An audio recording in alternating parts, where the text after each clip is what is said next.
We're back for the second episode of All Things Covered with Patrick Peterson and Brian McFadden, part of the CBS Sports Podcast Network. The name says it all. If you like what you hear, download and subscribe and make sure you leave a 5-star rating on Apple Podcasts. And on this episode, we'll be chatting with NFL vet JuJu Smith-Schuster. And also, we'll be talking about our first loss that we just took against the Lions this past weekend. On a brighter note, our Lakers made the NBA championship, baby. No question, NBA Finals. It's a great day to be a Lakers fan. But we're going to chop it up a little bit, Pat. Man, I know, man, you got a lot on your plate when you talk about playing football, when you talk about golfing, because you treat the game of golfing just like you do the game of football. It's very, very important to you.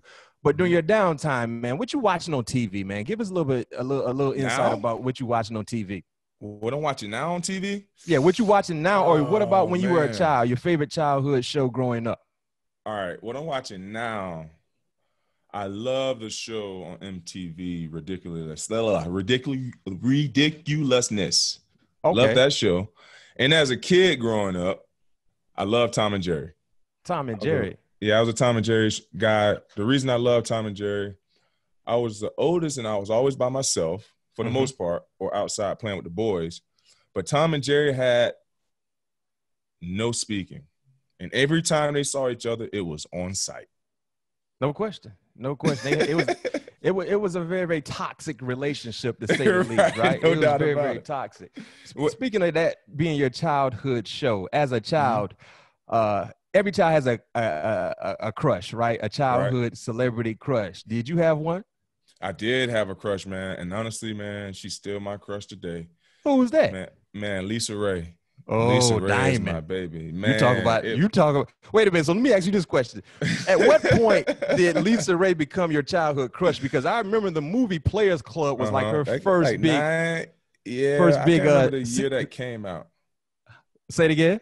I said that was her first big scene, but I can't remember the year it came out.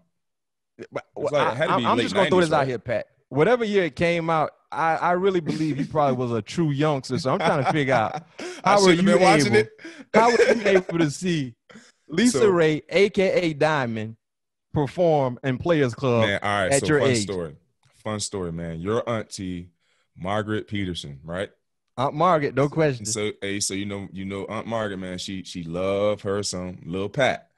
So we going to Walmart, and I think it was a Taurus, a Taurus she had, a Mercury. Oh, that Ford Taurus, that Taurus. It was the Ford. It was Ford. So we had to Walmart. And, I got all the latest video games. That's where we stayed for the most part. And pop up barbecue on the weekends. We got to find something to do on the weekends. So it's either playing games or watching movies. So anyway, we get to Walmart. And I see the movie. It was like $5.99. It was on sale. I was like, Grandma, you know what I mean? I want this movie. She was like, man, that girl look a little skanky on the cover.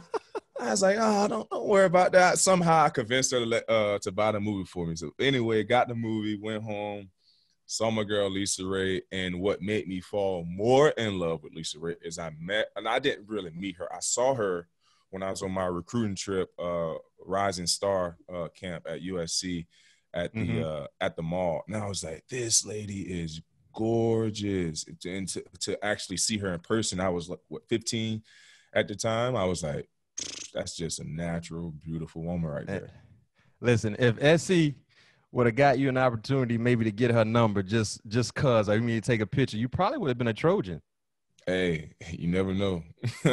you probably hey Lisa Ray. You never know. And Lisa Ray, man, on Diamond, man, Players Club. Man, Lord have mercy. Yeah. I just love her attitude, her sass, and her whole demeanor. Like she got nice swag too. She love all white. Yeah, no, I don't know. Lisa's special, man. No question. So Mac, talking about my favorite show growing up. What was your favorite show growing up? Like, what's on your TV right now? I know you probably definitely don't have much time to be watching no TV. You probably watching. I watch Paw Patrol. With the kids. No, I can't do that. I let my kids handle it. I don't look at no Paw Patrol. No, I'm tired of Mickey Mouse Playhouse. I don't want to get no more nothing Mickey related or Paw Patrol related. But for me, I'm old school, so I love Family Feud. I'm one of the best Family Feud gamers in the world. Really? I guess everything right on Family Feud. I love good times. You get in the moment. Huh? Until you get in the moment. Man, listen, no. Put me in the moment. I want to be in the moment. Steve can put me in the moment. I guarantee I shine. You know I was on Family Feud, right? Yes, I know. Listen, I felt some type of way too. Hey, man, the funniest thing ever, yo, when Steve, and like you said, when you home and you think about these questions, you like, yeah, boom. Man, I was up there, Steve. It was one of the fast questions. Steve asked me, where do a girl go to cry? And honestly, I thought it was a logic, answer. Yeah. I said the restaurant. And people laughed at me. Yeah, that's not a good one, Pat. What you mean, though? Was it on the board? You never saw. No, I wasn't on the board. But you never saw a woman at the bar, or you see it all the time in movies.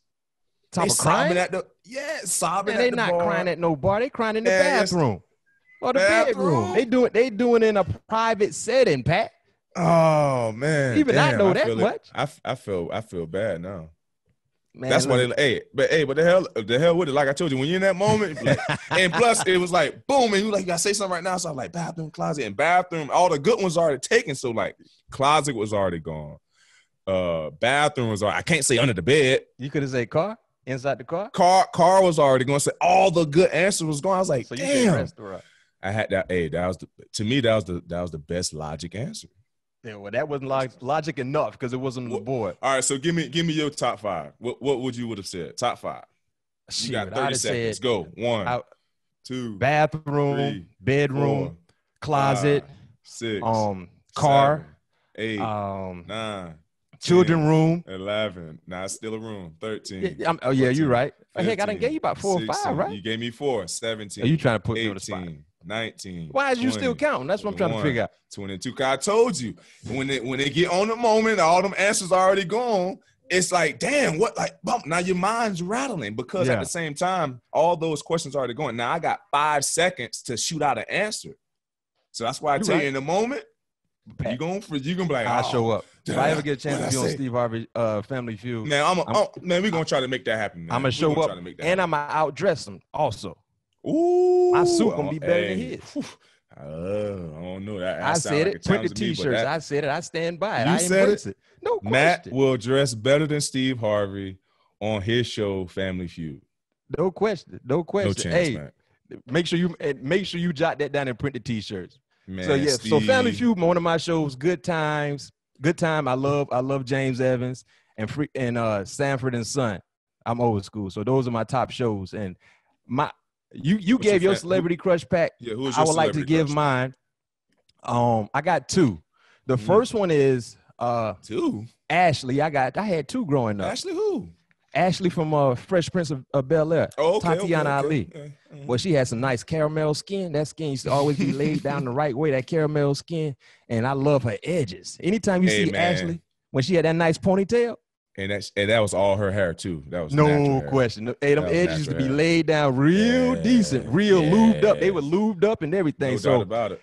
Ashley was my one of my crush. Shout out to Tatiana Ali. And the second one, I'm ashamed to say it because I know y'all gonna laugh at me. I'm ashamed to say. Oh man, who is your crush? The second one, guys, brace yourself. Peggy Bundy.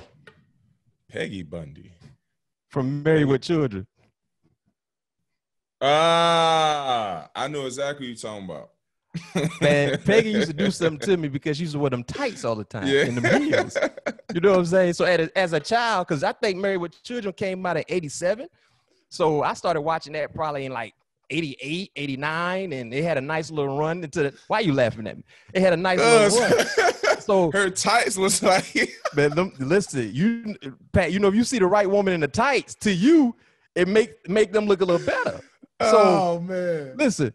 She used to always wear them tights, wear them heels, right? And I know Al used to be like, she was lazy. She didn't do anything you would want your woman to do. But for me as a child, when I used to see her walk through that house or come downstairs with them heels on, walking on her toes. See, them heels make you walk on your toes, right or wrong. Now, when the women, they walk on their toes. So when I used to see Peg Bundy, man, coming out in them tights, man. And my mom never really figured out as a child, why was I watching Married with Children so much?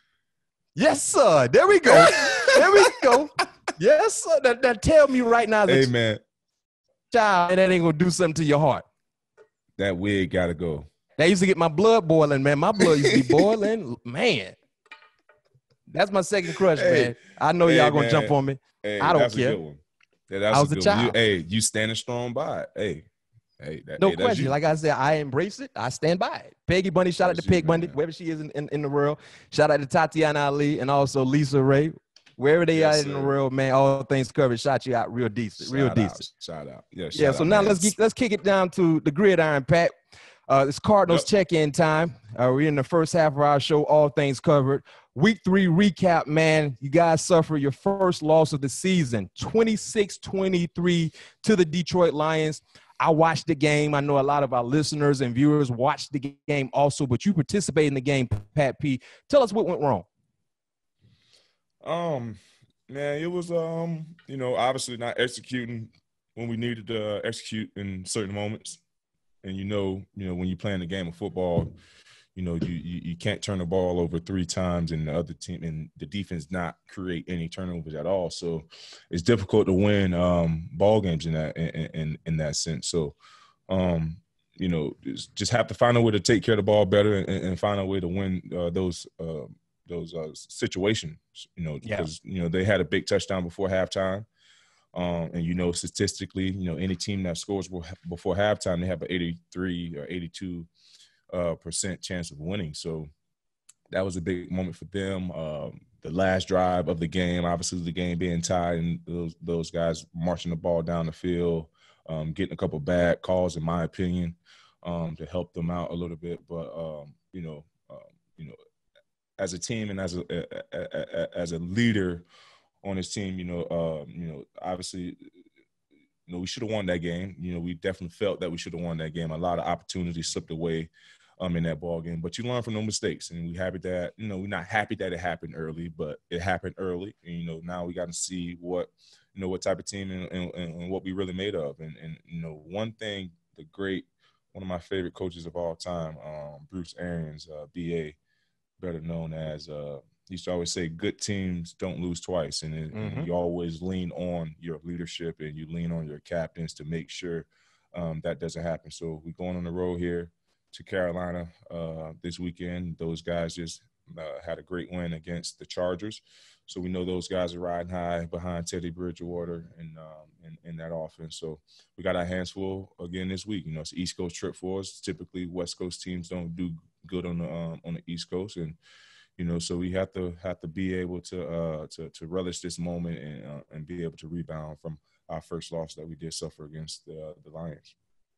And talking about the next ball game against Carolina, a shocking win, I think, for a lot of football fans, seeing Carolina go out to the West Coast and beat the Los Angeles Chargers on the road. This is the first ball game of a 3-game road trip, like you mentioned. What's the mentality, for your team, trying to understand who you are as a football club, and also trying to achieve, the greatness that you set forth for yourself? Well, like you said, it's going to be a tough 3-game road trip. Got to go on the East Coast twice. Got to go to a very hot, Dallas team who's been playing in some close games, having some big comebacks. But for us, we just have to go out and execute the game plan. The coaches do a great job of putting us in position to make sure that we're successful. And as players, as is that's 20% of it. Now the 80% of it is left upon us to go out there and execute the game plan by being in proper leverage. Knowing when the offense come out and in a whiteout near far formation. What's some of their top tendencies. So taking some of that stuff that you learn from the classroom and implementing it to the field to help you make plays and hitting those pitches when the ball is when that play presents itself. So but it's gonna come down to the leadership again, because we have a very young team. We have a very young team that that never, that haven't played a lot of ball games, that haven't been on a lot of road trips and a lot of, uncertain, not necessarily uncertain, but, because traveling can be stressful on the body, so it's going to be show their maturity level on, how to take care of their body throughout this traveling. We're not only just traveling like to San Francisco or, to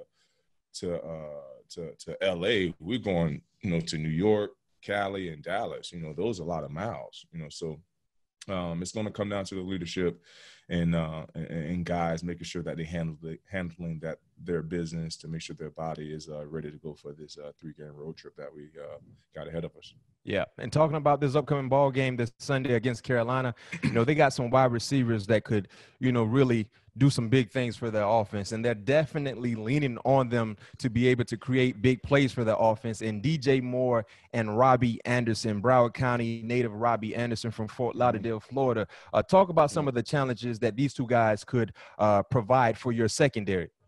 I mean, speed. Those guys got some wheels. They can take the top off the defense. Teddy, you can tell that he's getting more and more comfortable with the offense. Me having an opportunity to look at those guys this morning, not having Christian, in the offense in the lineup, you can tell that the ball is more in Teddy's court now. Obviously, the offense is going to go through him and through those receivers, and those guys were making big plays throughout this 3-game season, going on the 4th week. Coming up Sunday. So, again, as you played in this league, every week presents different challenges, and this week, like last week, we had bigger body receivers, that was more possessional receivers. Matthew Stafford had more of a, ball placement. He can put the ball with those bigger body receivers. And now this week we got more shiftier, fast down the field receivers. So every week we always have our hands full, and this week just presents a different challenge that I believe that we will definitely be prepared for come Sunday morning. Yeah, talking about challenges, the NFL had their first big challenge, right? Falcons rookie cornerback AJ Terrell, he tests positive for COVID-19. With him being the first player to test positive and be placed on the reserve COVID list, mentally, what are you guys doing, especially when it comes to the younger players, right? Because I played in the league years ago. You're still playing. We both at one point in time were young players in the National Football League, and that's an achievement in itself. But taking care of your business on the football field, and you still want to enjoy yourself, right? So What's the mindset with the vets on your ball club? What are you saying to the younger guys? Because this is a different year for everybody. You can't go out, have a good game, want to go to the club and party and be around anybody at any given time, because you have to understand that you don't want to do something that could hamper the entire team chances being healthy and being able to play football. So what's the mindset, or what are you guys emphasizing to not just the young players, but the entire team about trying to be careful in what you do and who you do it with? Right. This is a very important, time of the year, for all of us. Like you said, when after victories, guys want to go out, link up, have a good time, and, whatever the case may be. But at the same time, you have to be able to adapt. And in 2020, that's something that you can't do. And if you want the season to resume and be able to compete for a championship and be responsible, all you do is just let guys know, ain't no going out. You know what I mean? Because you're not only putting yourself in harm's way, you putting 53 other men families in harm's way. So it's not about you. It's bigger than you. You have to think about the bigger picture. And I believe the NFL players across the league have adapted to that. Guys have figured out their new daily routine, and I've seen it every single day in the locker room. Guys literally coming into work, get their work done and going home to their families, to their kids, getting dinner, not going to any restaurants, just being smart, and that's just being responsible, because, when you see, the significant danger that this virus can present, you don't want to have that, you don't want to be responsible of bringing that or being, the person who, made this whole thing stop, or spreading this thing into other families' homes. Yeah. And also, too, I want to make sure we, be clear about this situation. We don't know exactly how AJ Terrell got the virus, and we're not saying that he did something wrong to get the virus. We're just talking from the entire, process, when it happens, what could actually be the domino effect going forward with the entire ball club. Take us through, the coronavirus protocol for you, because I'm hearing you guys have been tested weekly. I mean, multiple times throughout the week leading into the ball game, right? So take us through that week. Like, what days are you tested, and how is that process for you? How my man Deontay Wilder say, every day. Y'all get tested every day? Every day, except for Sunday. Except for game day. So the final test is during walkthrough Saturday? Saturday, yep. Gotta be tested by, I think, like 8:30. Wow. So, yeah, Monday, Tuesday, Wednesday, Thursday, Friday, Saturday. Wow. And, hey, man, I guess. I like it. I mean, honestly, I'd rather be safe than sorry. You know what I mean? So, like I said, you have to adapt. If that's something that we have to do to protect, us, the shield, our families, the hell with it. Let's do it. No question. Playing ball. We playing ball right now. So, the world's happy. The league's happy. That's what, I won't say the world runs around football, but that's what America loves. America domestically, no question. We love us some football, man. All levels, high school, college, and pro. We're still in the around the league section of our show here. All things covered with Pat Peterson, Brian McFadden. Man, there's another guy, man, out west, Pat. Man, you know him extremely well. I call him curly hair Russell Wilson. Man. They didn't say he been cooking all year. No question. That boy been cooking, right? I think Dangerous Russ. Yeah, I got him on one of my fantasy team. Granted, you don't know too much about fantasy, and don't worry about that. It's something I found out about when I retired as well. I got him on one of my fantasy team, man. Listen, that boy had me jumping for joy week in and week out. He had 5 touchdown passes this past Sunday against the Dallas Cowboys. Yep. He currently has 14 touchdown passes this season. That's the most in NFL history through the first weeks of the season. He's the 5th player ever with 5 touchdown passes in consecutive games. And you've played against curly hair Russell Wilson a lot in your career. Man, what makes him so special outside of what we see every Sunday, right? And on top of that, you spitting out those stats, I saw that he's on pace. If he continued to play the way that he's playing, he's on pace to throw 72 touchdowns. What? You said what? Repeat that? They said if he continued to play the way that he's playing for what we got, it's about to be week 4. So we got 13 more weeks. He's on pace to throw 72 touchdowns, bro. 72. You know how crazy it is? I don't even think that's achievable. It can't be achievable. That's unheard it better of. not be. I know, right? But anywho, Dangerous Russ, you don't count him out. Hell, it's possible because Dangerous Russ. He is his Instagram handle. Dangerous Russ. Dangerous. I call him curly hair because when he had them curls lubed up, man, and ready to go, man. He mean business, man. When he got that mixed hair. You feel me? Yeah, he got Hey, I put water in my hair. Ain't too much gonna happen. You know what I'm saying? But he put water in his hair. Oh man, that thing get all wet. Like how Prime said, look wet, but it's dry. No question. He also got a nice podcast out too, Dangerous, man.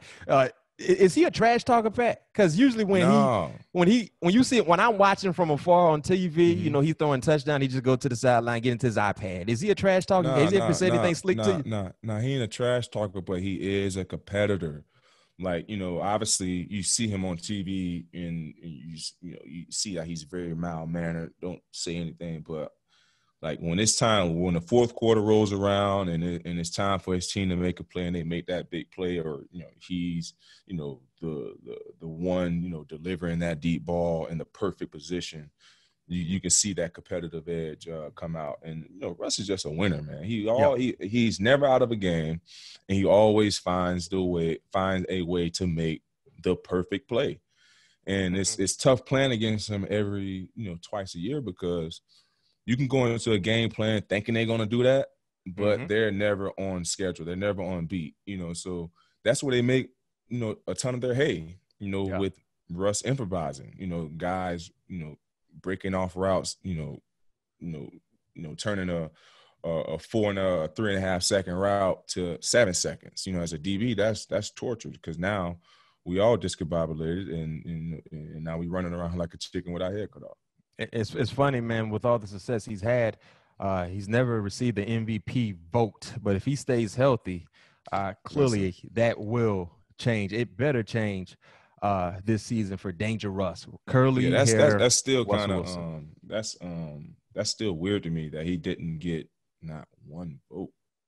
No question. Yeah. Well, that's it for Around the League here on All Things Covered, man. Pat, what you got up next? Man, Matt, this weekend, what a tough Saturday for the both of us, man. How sad were you this weekend? Listen, man, my blood pressure rose up on me, man. My blood pressure went high, went high as a kite, man. Your blood pressure went high. Listen, sometimes I get too invested in the ball game, right? Because I'm just like you. You love your university. No doubt about it. You want to see them do well all the time. Right. And it's one thing to lose, but for us, we got blown out. I mean, as the kids say when they playing Madden, you got 21. Yeah, they put pizza on y'all. It's a new thing. When somebody score 50, they call that pizza. Pizza? Yeah, they're delivering pizza. Yeah, when somebody score 50, they deliver. It was 52 to 10. They did score 50 on us, huh? Yeah, 52 to 10. Yeah. Hey, man, don't feel bad because, hell, I thought we was DBU. We gave us 600. Man, hey, listen, Pat. I was getting ready for, my hits on CBS Sports HQ. We were covering the 600? SEC game of the week. And I said during the pregame show, this was the wrong matchup for LSU. The reason why I said that is because especially to open the season. 14 players. You had 14 players you had to replace, right? That went on to the NFL. The majority of those guys were underclassmen. Then you lose Derek Stingley the night of the ball game, Friday night before the ball game. So you're playing against the unknown with Mike Leach and his air raid offense with an experienced quarterback, because KJ Costello played pretty good football, especially in 2018 at Stanford. You just didn't really see a lot of him. Right. And your best defensive player, who prepared like he was going to play all week, gets sick, had to go to the hospital. So now you got to insert somebody else who didn't get any reps with the ones. And then your new quarterback, Miles Brennan, man, offensive line ain't do him no help. They didn't help him at all. They ain't do him no favors because they didn't pass well for him. They couldn't run the ball. That just was a bad matchup, man. And hopefully y'all boys can get it right because, expectations are sky high with Coach O. Yeah. Yeah, it definitely can be. So, but enough about my Tiger. We hopefully we rebound this weekend. But with you guys suffering one of the second margin team defeat in rivalry history, do you think not having Coach Mike on the sideline has something to do with that? I really hope so. Man, I hope so. You said you hope so. I hope so. Because listen, man. We not having your head coach. Now, granted, the head coach is still new, right? Mm-hmm. And I tell people this all the time. Talking about college football, not having a full spring, and you're dealing with a new OC, new DC. I mean, you're against the clock, kind of. You know what I mean? Because it takes time for this new staff to get familiar with the players and vice versa with players in the staff. You know how that is, right, Pat? So right. We didn't play well first week against Georgia Tech. We had a bye week, and then coach gets, he gets the virus. He can't be on the sideline. He couldn't even be with the ball club the entire week getting ready for Miami. Mm-hmm. And right now, Miami feeling themselves. You know how annoying Miami Hurricane fans are in South Florida. Yeah. Every year they back. They keep saying they back. Every year they back. Since they lost to Ohio State. Yeah, and that 2001. was 01. They've been saying they back ever since, man. We in 2020, right? So, they say they 20 back. years ago, man. Yeah, but they finally find him a quarterback. I can tell you that much. Derek King, boy, he can play some football. And I just feel like if Norvell was on the sideline, I really believe and I'm hoping that we would have seen a different type of ball club. You know what I mean? With the head man in charge not being there. But it is what it is. I mean, you took one on both sides of your chin. Now I can't wait to see exactly how these kids bounce back, how the entire program bounce back. Because You know, the standard is the standard, even though we've been down over the last few years. You know, Florida State, you know, you still Florida State. That name means No doubt something. about it. That Yeah. garnet and gold means something. So hopefully everybody that's associated with that ball club take pride in themselves. And Coach Andrews always tell us, you know, get in there and get in a fight. I don't care if you don't know exactly what you're supposed to do, where you're supposed to go. Go fight but I somebody. want to see you get in there and get in a fight. If you ain't going to fight, you come stand on the sideline and hold water. But you got to get in there and get in the fight. Bow your back up and get in the fight. So hopefully these kids bow their back up and the coaches as well to get in the fight this upcoming weekend. Man, I used to love Coach Mickey, man, when I used to go up there to those high school camps they used to hold in the summertime, man.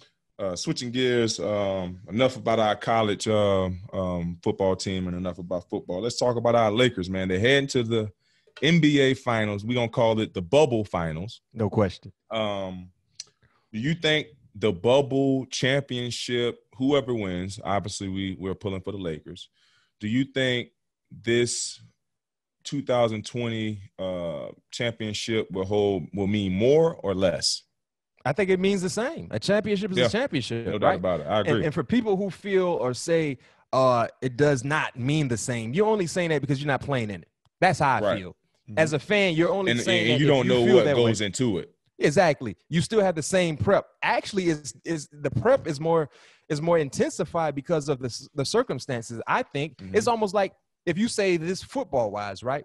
Granted, you're not in a bubble in the NFL, but you don't have the luxury of having fans in your stadium to support and cheer for you. And we know fans are very, very important, especially for the home team.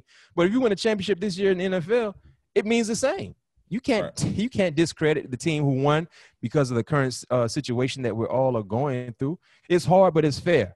The hard part is you're basically in a different position than you ever been. You had to remove yourself from your home and, you know, you're in a hotel. You're living in a bubble. The fair part is every team that had an opportunity to get to the bubble, they had to deal with the same atmosphere, the same situation. Yeah. So that's the fair part. And as long as you have fairness that everybody is going through, it's only right to treat it as the same. It's a bunch of Laker haters that's saying that though, Pat. You know what time it is. I think that the mentally strongest team are in the finals. You know, I think Miami is a mentally strong team, and I think the Lakers having LeBron James and Anthony Davis and the boys, they are mentally strong, and they didn't let that, you know, become a distraction. You know, those guys continue to, you know, play at a high level, and obviously knowing, you know, not having that regular routine, seeing your family, seeing your kids, you know, going and having those, you know, on your day off, you know, taking your child to the park, not having those moments, knowing that can be difficult, but they didn't let that get in the way. So, but I think the two best teams are definitely in the championship finals. But with LeBron making his 10th NBA championship appearance, obviously, you know, anytime LeBron James makes the playoffs, he's going to the championship for the most part. So, you know, and I love his attitude. You know, after the Western Conference final, he kind of inner channel our boy Kobe, you know, saying that the job's not done. You know, and I truly believe that he's on a whole nother level right now. You know, even in year 17. Question. No question. And with us, you know, Pat, me and you, we're South Florida guys. I don't like the Heat. Clearly, I don't like them now. We're playing against Jimmy Butler and the Heat. I mean, Jimmy Butler has been outstanding. It's almost like, you know, he has revenge on his mind based on how things ended for him in Philly. And currently, right now, you have made the hashtag revenge season SZN famous. You know, you've been tagging that all summer long, man. What's the reason behind, you know, hashtag revenge season? I just felt like, you know, not really having anything to prove, you know, just having, you know, an opportunity to really, you know, put forward, you know, what I've, you know, everything I put forth in the off season, you know, missing those 6 games last year, coming back, having a slow start, and, you know, kind of getting back into the groove and about the last 4 or 5 games of the season. And I just felt like this offseason, just going into the offseason, with no uncertainties, with a clear mind, focus. I just felt like this is one of the best off seasons I had, training physically, mentally. I just felt like I was in a good space, and I just feel like this could be a big year still for me. I still, I'm just that optimistic. You know what I mean? I can see a lot of great things happening for me in the future. So, and I just feel like this season was it was much needed for a bounce back year. Not playing the way to that I felt to my capabilities. Coming in trying to learn a new defense, get back in the thick of things, trying to get legs back up under you. But like I said, this off season, not having any of that, no distractions. Got my body in the best shape possible. I always feel like my conditioning is one of the best. So that was never a question. But I'm just ready to put like you said, Mike Tomlin say, put hot film out there, man. So that's my goal, and it's a big year for me. Like I said, this is my last year in my contract. So that's where revenge season come from. I like it. So real quick, let's get us. What's your prediction with this NBA Finals? I know you taking the Lakers, but what you think Lakers gonna take it in? I'm gonna go Lakers in 6. I'm gonna go 4-2. Yeah, 4-2 Lakers. If the Lakers, because this is definitely gonna be a tough series in my opinion. It's gonna be the toughest series that toughest opponents that we're gonna face.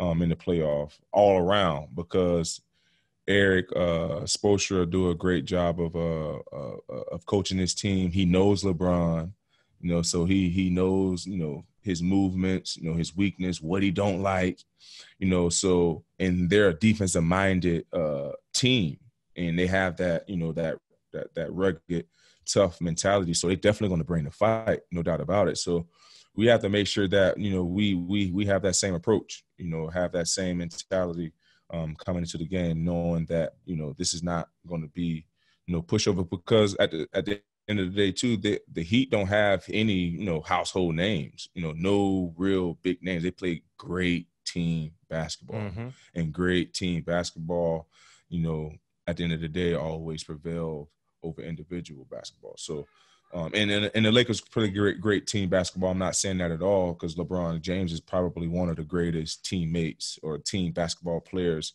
in the history of the game. So this is definitely going to be a fun matchup to watch. I'm excited for it, and I can't wait to watch it Wednesday night. Yeah, you go 6, I go 5. I think the first game is going to be extremely telling for this matchup. But talent, we have the 2 best players in this series. Right. Hands down. When we're dialed in, nobody can beat us, especially when you got playoff Rondo at his best, and then Dwight Howard has been a man. He's been a bear in the paint.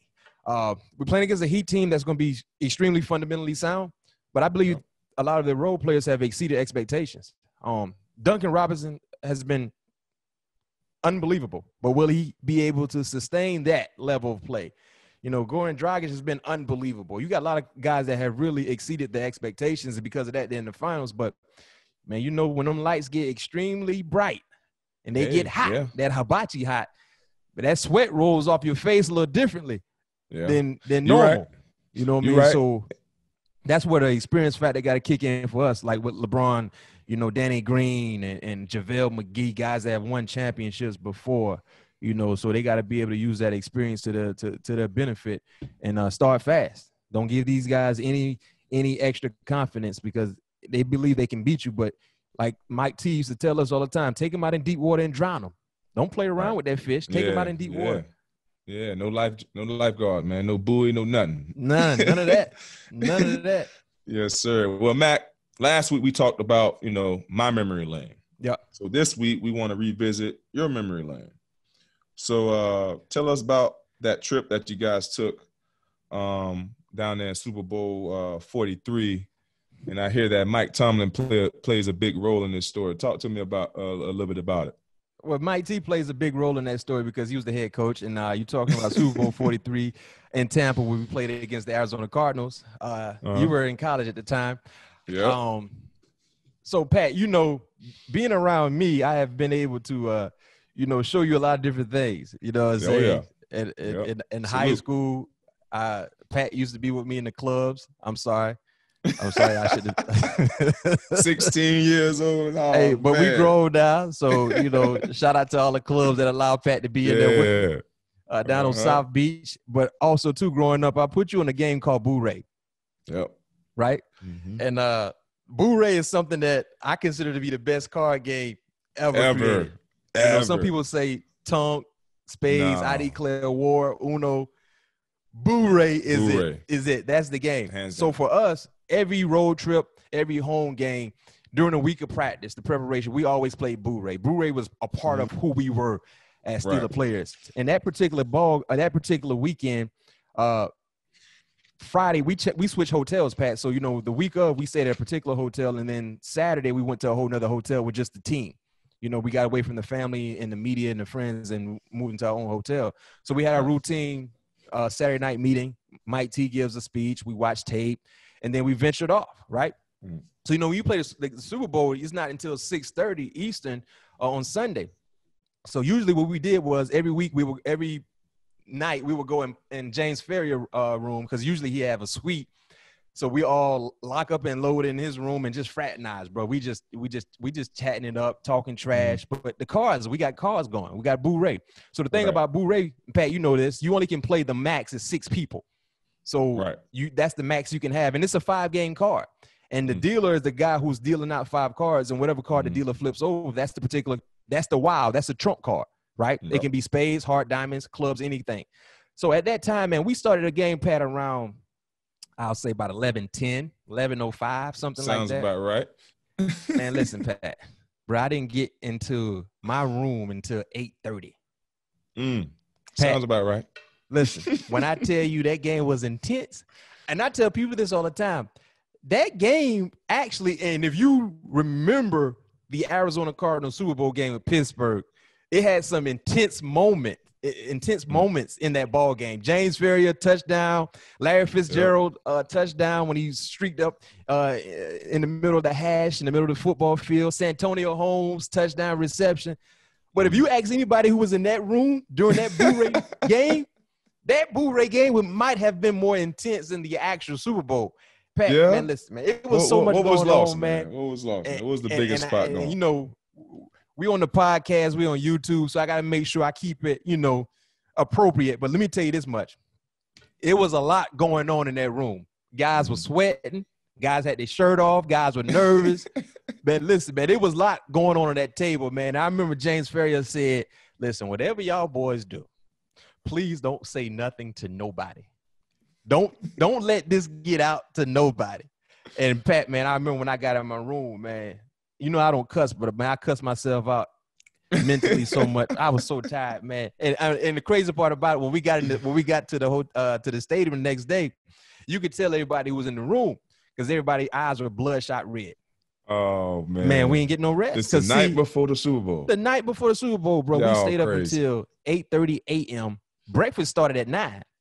Jeez. And you know you need to get that nourishment. You want to get some nourishment, you know, to get your day going. So I need to get that nourishment. Man, listen, man, I was so mad at myself, man. And now we can talk about that story, Pat, because we won the ball game. Man. That's awesome, boy, man. If we would have lost, boy, look here, man. You remember how they gave So did Mike T find out? I think he eventually found out because, you know, some people started telling the story left and right. So I think he might have found out eventually. But during that ball game, man, because, you know, remember, if you look back, defensively, we didn't play our best game, but we played against an outstanding offense. I mean, you had it was hot too. Yeah, think about how many Hall of Famers was on that team. Steve Kurt Warner's already in the Hall. Edgerrin James just got in. Fitzy. Larry Fitz gonna get in. Anquan gonna get in. Yeah. So that offense was lit. Dockett, Calais Campbell. Yeah. They had some heavy hitters. So we didn't play our best effort, but it might have had to do something with Boo Ray. And listen, man, but listen, that Boo Ray game was so intense. When we left and went back to Pittsburgh, people still was trying to solidify certain things based on who did what and who didn't do what, if you get what I'm saying. So that memory right there is something I never forget, because I've been involved in a lot of Boo Ray games, and I know you've been involved in a lot of Boo Ray games also. But what we used to do in Pittsburgh, man, listen here, man, we would get it cracking, man. Yeah. We would get it cracking, man. So we're getting close to the halftime part of our show, all things covered, but like we do every week, 21 questions, right? 21 questions is our segment where we get to interact with all things covered listeners. And like I said last week, man, we wanted to make sure you guys have an opportunity to provide questions for the show, specifically for myself or for Pat P. And once again, we got another outstanding question. But make sure you leave 5-star reviews on Apple Podcasts. You know, whenever you ask a question, attach a 5-star rating on Apple, and we'll answer it during 21 questions. And real quick, Pat, before I read this question off to you, man, fans, listeners, viewers, man, we appreciate your support. We're almost at 100 5-star reviews, which is great for us only having one episode launched. This is our second episode currently, so we appreciate the support. We appreciate the subscriptions and following us on all podcast platforms and also YouTube. So we're almost at 100. Continue to do what you've been doing so we can get past 100 on our next episode. But this question comes from Nick Wright 34, right? Pat, what are your favorite golf courses? Well, I guess what are my favorite golf courses? That's a very, vague question, because, it's different styles of golf courses. Or like, he could have said the favorite golf courses I played, but I give him two answers. My favorite golf course I've ever played, it's kind of a toss up. I can't announce one of them I played at, but the other one is Kingsbarns in Scotland. In Scotland, I thought, that place was just unreal, because it was a link style course, and every hole. And if anybody out there that understands golf, link style is pretty much every hole is connected to one another. So after you hit from the tee shot to the green, you basically walking no longer than 15 to 20 feet to the next tee box. And with that being said, every tee box and hole that you was playing, it was almost like you was within your own dome, but you can still see the ocean, the intercoastal. Like, it was just crazy dope. And we were the only people on the course. So wow. It was a great experience. I felt like the damn president, because like I said, it was a 4-ball, and we were the only players on the course, and that was I had a great time. But going now to the second part of the question, my favorite style of course I like to play is link style. I love link style courses because it challenges you to keep the ball straight. You can't hit the ball all over the place. You have to keep the ball in the fairway in order to score. And I think that's very, very challenging. And sometimes I love to walk, and those link style courses are much easier to walk than, say, like a traditional golf course or a tree line golf course or a desert golf course. So link style is my favorite golf courses to play. Well, there you have it, man. Nick Wright, 34. Appreciate you for your question. Like I said, man, listeners, viewers, send us your questions, but make sure you attach a 5-star rating to your question, and we make sure we get a chance to read it out, man. So we're getting close to halftime. We're actually at halftime, man. So it's time to go to a break. It's halftime for us. We're going to take a quick break, but on the other side, we'll be joined by Steelers wide receiver JuJu Smith-Schuster. Stay tuned.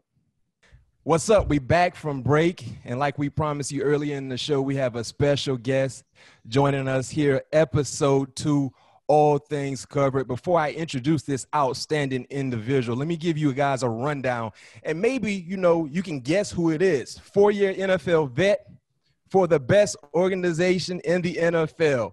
So if you know who the best organization in the NFL is, you know who I'm talking about. Pittsburgh Steelers, 2018 Pro Bowler, first team All Pac-12 in 2015. at JuJu on Instagram, at Team JuJu on Twitter. Guys, I already gave part of his name. JuJu Smith-Schuster is joining us here, episode 2, man. JuJu, appreciate you joining us here on All Things Covered. Nah, man. Thanks, man. Appreciate, you having me here and being on this. No doubt, no doubt. Sir. So let's get right to the nitty-gritty. I mean, the Steelers are 3-0. Big-time win this past Sunday, taking care of your business against the Houston Texans. Starting off 3-0, you got 3 touchdowns in 3 ball games, right? So talk about the flow of the offense and how happy are you to have number 7 back at the quarterback position? Man, first things first, man, just to have 7 back has been a tremendous, for all of us, not just for the offense side, but, for the defense, for us to be able to go down, put points on the board off of a defensive turnover is huge. But as far as the offensive side, man, we have so many weapons. We have young receiver groups who are just, ready to just run. We picked up Eric Ebron, who's a guy who played inside, outside, at a wide split. Vance McDonald, who's a strong man, and, different running backs, speed, power backs going down. Like you said, man, I think our offense is very, I think we got all the points. All we have to do is go out there, execute, and get the job done. JuJu, man, with me being a huge football fan, and especially in youth football, because obviously that's where all the stars are, pretty much born.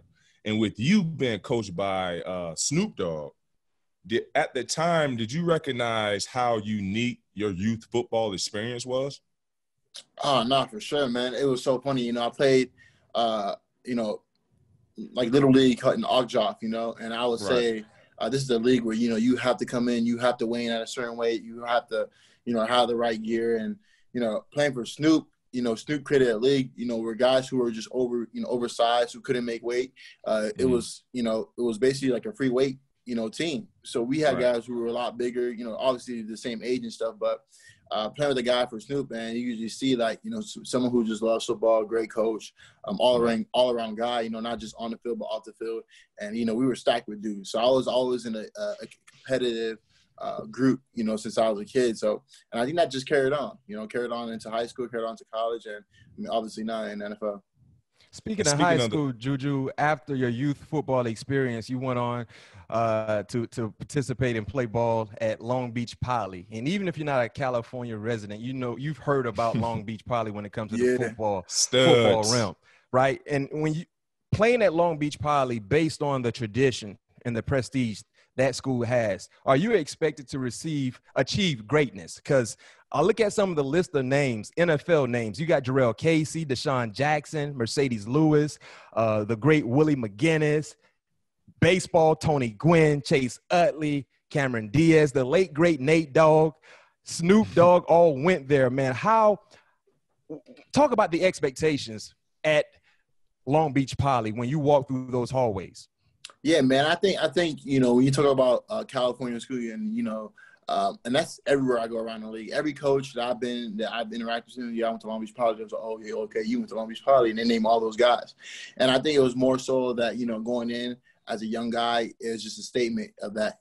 Everyone who comes to here, there's a standard. It's a standard to be great, to push yourself, to be the best of the best. And like I said, when I decided to go there and play ball there, that kind of showed.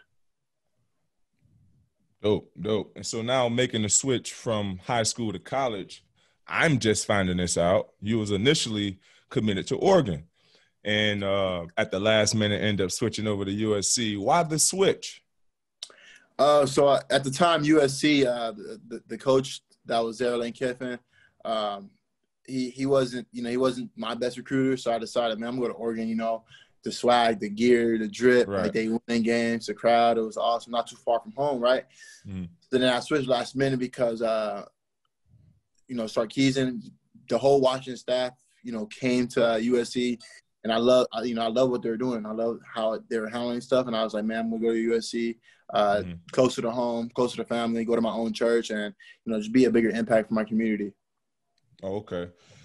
Well, that sounds like a good switch, and it ended up paying out for you. Yeah, man, paid out. It was so crazy, bro. I think I was a higher rank safety in high school than I was a receiver. A safety? You played safety? Oh, yeah. I was so number one. I was number two. Number one was was Jamal Adams. He was number 1, and I was number 2 coming out. And I was like, man, I got to USC, and I was like, man, I'm going to play both ways, like a Dory Jackson. But little story about that they were stacked on defense. So like they had like Stuart Craven, so many guys back there who was already good. So I was like, I'm gonna just play wide receiver, see how it turns out. You know, playing behind Nelson Aguilar, playing behind Marquise Lee, Robert Woods. So I got the feel for it. You know, I learned, pretty much got it done, and here I am 4 years later, wide receiver for the Pittsburgh Steelers. And you know, obviously USC, the history speaks for itself, right? And you hear so many great things and great stories. What is, I guess, most memorable, and what stood out to you the most to make you make that switch? On, if it was a recruiting process, your visit, a Pacific coach, like yeah. So for me, man, honestly, it was more so a coach. It was like really, you know, I think the interaction between, I know how you feel like with Pop Warner kids, like, you know, you can speak to certain kids a certain way because they interact with you because they, you know, you've been in their shoes before. So, you know, T. Martin was my recruiting coach. He played quarterback behind Peyton Manning at the Tennessee and the Bulls. So like him knowing he played football, he's been to NFL, he knew all that, kind of put me in my shoes. And, you know, he was just a great person to me, you know, not just about football stuff, but just about life. And he always stood by my side. And to this day, you know, we still talk. So he was a big switch for me. But other than that, man, I think it paid out well. One thing I learned a lot from USC that paid so much well is that the playbook is very similar to NFL playbook. So it's not, you know, it's concepts. You know, you're not just learning, hey, man, just go out there, run slant, run a post, run a go.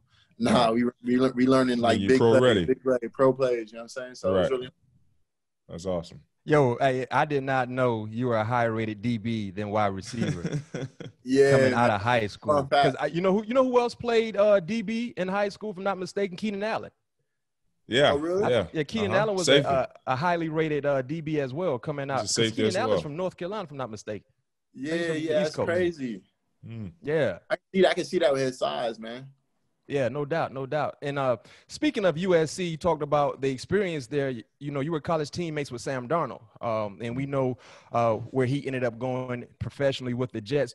When you look at Sam Darnold, his professional career, what do you think is holding him back from being able to reach his full potential based on the expectations they have for him in New York with the Jets?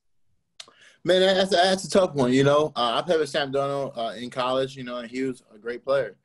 Led us to a Rose Bowl and end up winning it in the shootout against Saquon and them. So there's no doubt that he has the it factor in him. And that's just something that he just has to, you know, in the NFL is a lot different now, schemes and all that other stuff. So I think it just takes time. You know, I think his time's coming soon. So right now, I think it's tough because of, you know, the situation that he's in. But at the end of the day, you know, like they're drafting the right guys that they need, you know, to make those plays. So that's my guy, man. If I have Sam Darnold, if we can give him to Pittsburgh, man, I would, man. But, you know, I love Ben, so it is what it is. So is that like an invite for Sam Darnold to come to Allegheny County when Big Ben decides to hang his cleats up? Is that what you're trying to tell us a little bit here? Man, I'm just saying, man. I mean, he's a great kid, man. I play with him, so you know, he's like one of my boys. So I wouldn't mind playing with him again. And man, speaking of Big Ben, how great it is to have Big Ben back healthy, you know, standing strong in the pocket, delivering the ball where it needs to be. How excited are you receivers and this offense looking forward into the season? Super exciting, man. I mean, you can just tell the difference between last year and this year of, you know, how our season went. I think, you know, there was a couple places we were last in like the red zone and stuff like that. And, you know, we struggled very, very much. So, you know, having Ben back, you know, he's a person who's just more hungry. You know, with him, man, he's done it all. He's won Super Bowls. He's been MVPs. You know, he's been to the Pro Bowl. Like, he's done all those things. And for him to come back and to believe that we have the defense to do it, to believe in our offense and who we have to go out there and make plays, I think it's tremendous, man. He's a great captain, great leader. And like I said, he makes our job a lot easier for everybody. Right. And, you know, if we keep winning, we win out, man, everyone gets paid. No doubt about it. No question. Hey, I'm glad you said that, my guy. Keep winning, win out. Everybody's happy. Everybody gets paid. And speaking of getting paid, you know, this is your final year, your rookie deal.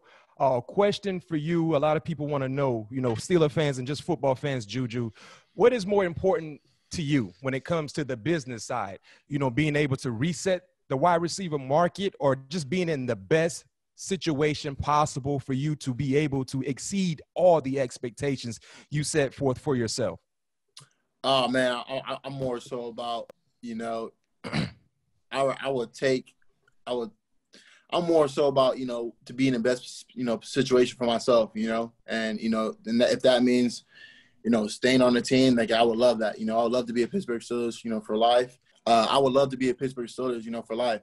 I've talked to other teammates who's on other organizations and doesn't really work out for them very well, just because, you know, they're offering more money. You know, the grass is not always green on the other side. You know, I kind of like where I'm at with the grass I'm on. You know, it's very green. You know, I've already established, you know, my brand, myself in this organization. So, I mean, at the end of the day, man, we can come up with something where, you know, they'll keep me here and I'll be playing for another 4 years. Man, that's awesome, man. Well, let's switch gears a little bit, man. We see you right now in front of your gamer set. First of all, what game are you about to play? I mean, that looks pretty gnarly with all these. Yo, Pat, I thought he was making some beats. I thought he was making some beats. I did too. I thought he was in the studio or something. Yeah, nah. So I'm actually about to play. I got Fortnite up right now. I play Fortnite, Call of Duty, Fall Guys, Among Us. You know, and I actually stream. So you guys caught me right before my stream. So I pretty much will be streaming on Twitch, and pretty much, man, I love video games. That's what I do on my free time, my off time. Tomorrow's my off day, so I'll be on here for a good amount of hours. How many hours you put in? How many hours do you put in on your off day? On my off day, bro, I'll go between like 4 to 6. Wow. Okay. So do you get a chance to play with boys? Do you get a chance to play with any fans? Do you let fans know what your online name is so they can lock and load with you? Oh, yeah, man, you know JuJu love the fans, man. You know I love the fans, man. So we do like a swipe up, and I'll host a lobby, or I'll host like custom games where fans can come in and play. But it's really cool, man. I think it's awesome, man. It's just another platform of my brand to put out there besides just being a football player. You know, it's tough when we're at home and stuff like that. No question. And I like that with you being able to market yourself. And speaking of more of your off the field achievements, man, when you look at what you've been able to do from the social media world, I mean, I think you have one of the brightest personalities, you know, one of the friendliest personalities in all of sports in the NFL, because people relate to you. Even Raven fans like JuJu when he's not scoring on the Ravens defense. And looking at some of your headlines, JuJu, I want you to break this down to me, because help me understand how you were able to achieve all this greatness off the field like you're doing on the football field. You got 1 million YouTube subscribers, right? You got over 1 million Twitter followers, and you got 3.2 million IG followers. Help me understand here on All Things Covered, how did you achieve that? And how can you help me be great and help All Things Covered be great as well, being able to follow your footsteps? Because this is amazing. Yeah, man. It's so crazy, bro. I was anti-social media in college. I started my, I think going into my junior year, I started my first, you know, Instagram, Twitter, Snapchat. And I was like, man, because I was more so like Marcus Mariota, you know. So if I don't put nothing out there, they can't really give me for anything, you know, unless it's in person, somebody see me do something bad. But more story, I was like, man, I see this as a positive. You know, I want to be a role model for so many kids out there. You know, I'm young. I do pretty much everything that, you know, other NFL players don't do. You know, a lot of NFL players, we do play video games, but now a lot of NFL players do not stream. They do not show their face. They do not let them know that they play video games, you know. So for me, my brand, you know, we wear helmets, you know, about 80-90% of the time, you know, when we're on the field. And when we're off the field, you know, people would love to see your face, your personality, and it's hard for us to show that. I think basketball players, they get all the followers, soccer, golf, pretty much everyone who can show their face, they get all the love. Where for football players, you know, we're wearing helmets, we're wearing visors, you really can't see our face. Every time we score, you really can't see us unless you put a name to a jersey or a number to a jersey. So for myself, how I see it is that I get every opportunity to go out there and to expand my brand. You know, I love working with meat undies. I love working with brands that I love to use. Pizza Hut, Pepsi, Oakley, HyperX, Hyperize, Adidas. And these are, I'm putting myself out there because, you know, I want to be something else besides football. So when football is done, you know, I have YouTube, I have Twitch, I have so many different platforms where I can expand my brand and show people, hey, this is the real JuJu, this is authentic, and this is what you're going to get. So with you building on your brand and having a lot of downtime during the COVID, do you think that helped enhance, you know, your thought process on some of the things you wanted to attack in the future, or some of the things you wanted to you're trying to achieve right now in a certain brand or a certain company? Yeah, man. So I started my own gaming company called Team Diverge. Something that I love. I love video games. So why not just invest into something like that I love? So I did that this off season, where I'm still in the works of letting people know I have a Team Diverge is my gaming company where we go out, we compete in tournaments, video games. We're gonna have a house, pretty much the whole shebang with another org. So that's pretty cool. And then also attacking stuff for long term. And I tell everybody now, man, you got to do it when you're hot. You can't do it when you're after the game, when you're, lay back on the couch and you like an old sack because, you're done playing football. Now you got to do it now when you're hot, when the eyes are on you, and that's when people love you. So that's how I see it, man. And like I said, constantly just posting, stuff that people love to see all the time. Man, now we're going to transition to I had one more question, Matt. Go ahead. Man, you have something in common, JuJu. We support the same company, Hyper Ice, and I heard you mention Hyper Ice. Obviously, I know that you're an ambassador. Did you have an opportunity to get in on the business side? Obviously, I know that you have your own company, and I know you're a very smart young man, and I know you're in some investments as well. Were you able to get in on that side as well? Yeah. I got a lot of stocks, man. A lot of stocks, a lot of business stocks. So it's really cool, man. I think they're good peoples. They always looked out for me since day one. So it's a good family, man. I'm glad to know you're part of that too, man. That's cool. And it's awesome to see that Hyper Ice logo on the court, on that NBA court. Oh yes, sir. Yes, sir. All right, Matt. We're going to go ahead and switch to the In the Zone portion of the show, all things covered, JuJu. And each week, listeners and viewers, we will have this segment, In the Zone segment, and we're talking about the moment in your career where you were most in the zone. Last week, we had Tyrann Mathieu on the show, and his In the Zone moment actually happened in high school, where he had just a crazy game stat-wise on the defensive side. So, JuJu, when you look at your entire career, high school, collegiately, and professionally, what moment you were most in the zone? Man, I would say that moment for me was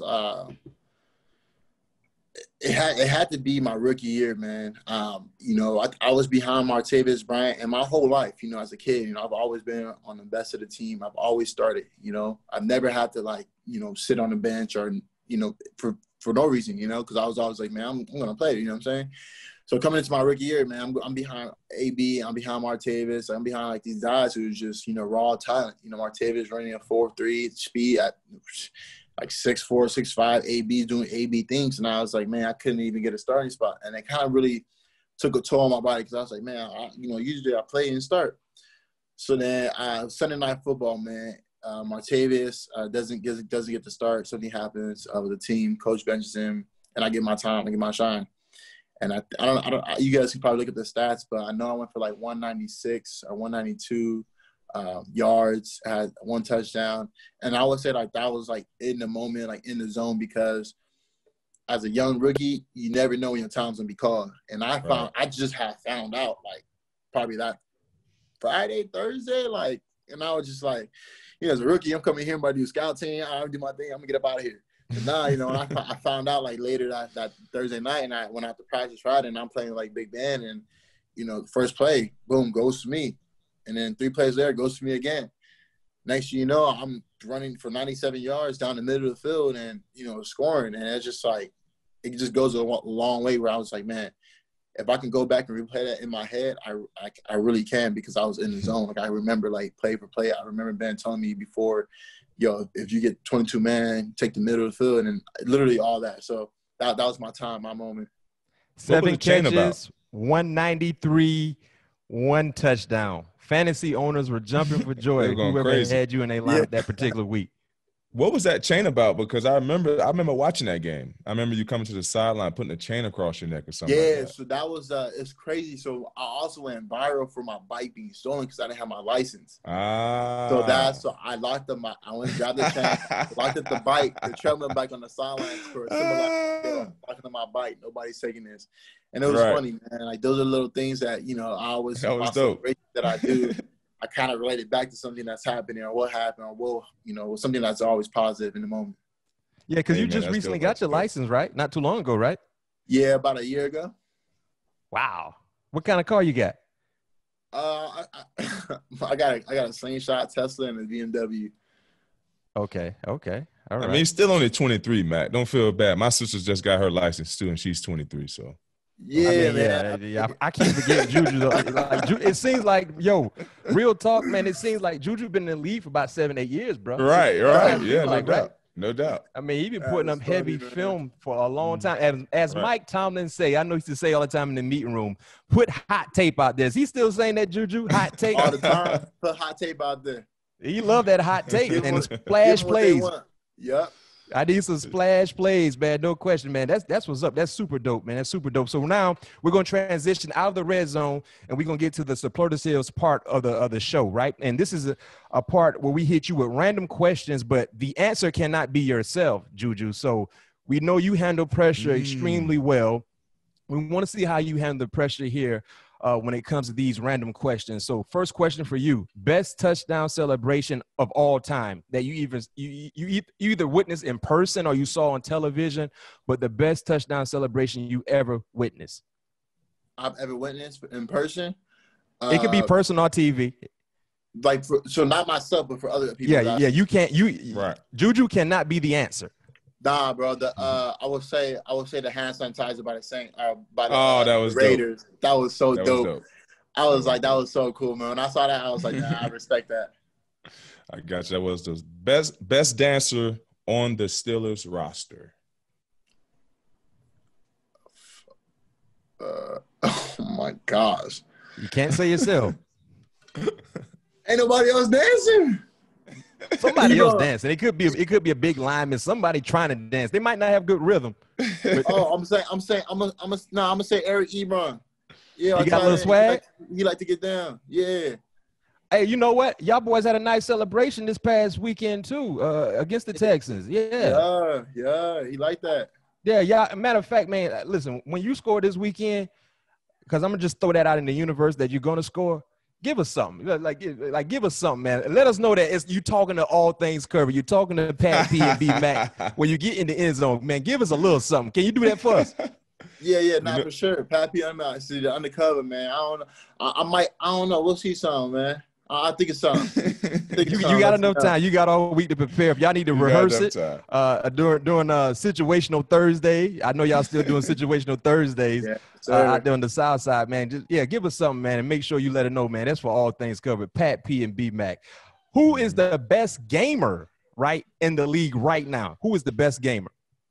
Right now? Yeah, you can't say yourself. When we talking about Fortnite, I'm gonna say Mike Evans is up there.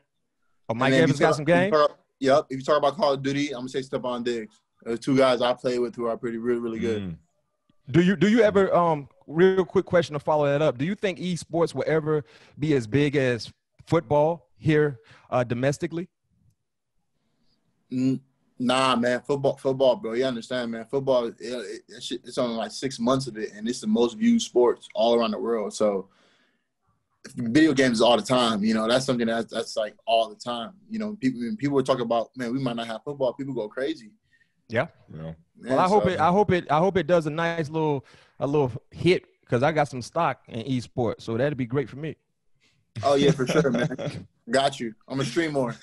Let's keep it going. The toughest cornerback matchup in your career.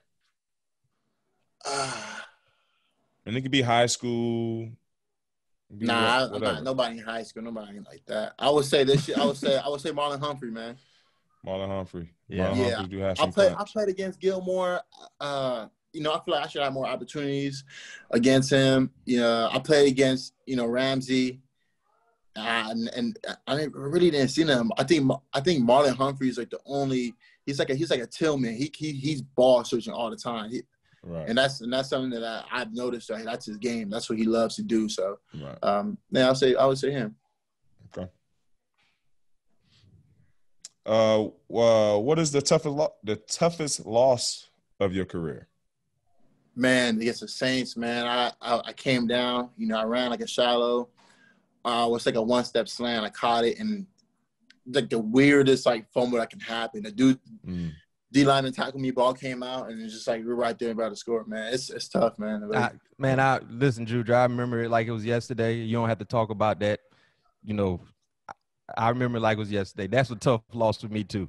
Yeah, you man. You left it all on the line, and unfortunately, you know, that's sometimes that's how the ball drops a little bit. But you've bounced back tremendously. Going from the toughest loss, right? What's the favorite record that you hold?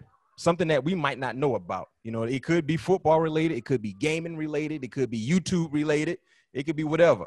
But the favorite record that you hold. I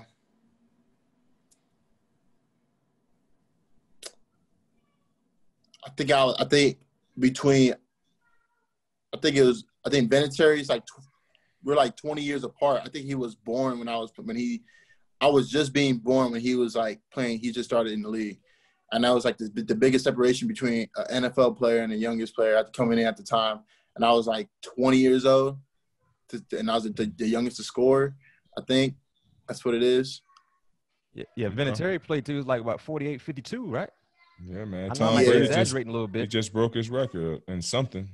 I think it was games played, or it might have been something like that. Touchdown but or something nuts. I also had a 297-yard touchdowns back to back in my career, my rookie year and my my second year.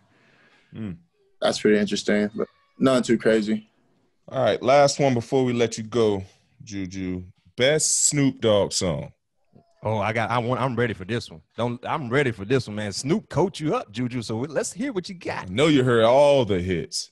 Nah, man, I'm old school, man. I'm dropping like it's hot, man. That's what you going with? Yeah, man. Like, bro, like my boy Snoop, man. Like he just like a real dude, man. Like even in practice, like